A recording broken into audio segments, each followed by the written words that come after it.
ദേണ്ട നമ്മുടെ കൊല്ലത്ത് ഒരുപാട് ആരാധകരുള്ള കൊട്ടാര സദ്യ കഴിക്കാനാണ് നമ്മളിന്ന് എത്തിയ ഇതേപോലെ കളർഫുൾ ആണ് സാധനം. ഇലയുടെ തുമ്പത്ത് 3 ഐറ്റം അച്ചാറും തോരനും ചമ്മന്തിയും അവിയലും 2 ഐറ്റം പച്ചടിയും പാവയ്ക്ക തേയിലും പിന്നെ ഓലനും അങ്ങനെയാണ് സാധനം ചേരണേ. പിന്നെ ചിപ്സും ശർക്കര ഉരുട്ടിയും ബോളിയും പരിപ്പൂടെയും മുളക് കണ്ടാട്ടവും ചേർത്ത് കുഞ്ഞുങ്ങൾക്ക് ഇഷ്ടപ്പെടുന്ന ഒരു ഐറ്റം വേറെയും പിന്നെ പരിപ്പും കൂട്ടി സാധനം സെറ്റായി കഴിഞ്ഞാൽ നമ്മുടെ സദ്യക്ക് കഴിക്കാനുള്ള എല്ലാം പരിവുമായിട്ടുണ്ട്. അപ്പൊ നമ്മളെ പപ്പടവും ചേർത്ത് സാധനം അങ്ങോട്ട് പിടി തുടങ്ങിയാണ്. എനിക്ക് അവരുടെ ഓലൻ പേഴ്സണലി എനിക്ക് ഭയങ്കരമായിട്ട് ഇഷ്ടപ്പെട്ടു കേട്ടോ. സാധനം അങ്ങനെ എങ്ങും കിട്ടുന്ന ഐറ്റം അല്ല. പിന്നെ പരിപ്പ് കണ്ടാത്തവർക്ക് സാമ്പാറുണ്ട്, പിന്നെ നല്ല കട്ടി തൈരുണ്ട്. പിന്നെ അങ്ങോട്ട് പോവാണെങ്കിൽ ബോളിയിൽ 2 ഐറ്റം പായസം ഒഴിച്ചു കുടിക്കാം. പായസം ഇനി പപ്പടത്തിന്റെ കൂട്ടത്തിൽ പിടിക്കണമെങ്കിൽ അതിന് വേണ്ടിയിട്ട് നമുക്ക് അടിപൊളി അടപ്പായസം അവർ തരുന്നുണ്ട് കേട്ടോ.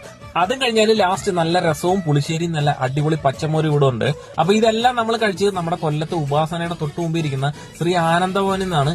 എല്ലാ ദിവസവും 365 ദിവസവും ഇവിടെ ഈ സദ്യ അവൈലബിൾ ആണ്. മസ്റ്റ് ആയിട്ട് ട്രൈ ചെയ്യാൻ പറ്റിയൊരു സ്പോട്ടാണ് കേട്ടോ. പിന്നെ ഇവരുടെ ഒരു ഇൻസ്റ്റാഗ്രാം പേജ് ഉണ്ട്, അത് നിങ്ങളൊന്ന് ജസ്റ്റ് ചെക്ക്ഔട്ട് ചെയ്യുകയാണെങ്കിൽ അവരുടെ എല്ലാ ഡീറ്റെയിൽസും എല്ലാ ഫുഡ് മെനു അതിനകത്ത് അവൈലബിൾ ആണ്. അപ്പോൾ ജസ്റ്റ് അതൊന്ന് ഫോളോ ചെയ്ത് വെക്കുക.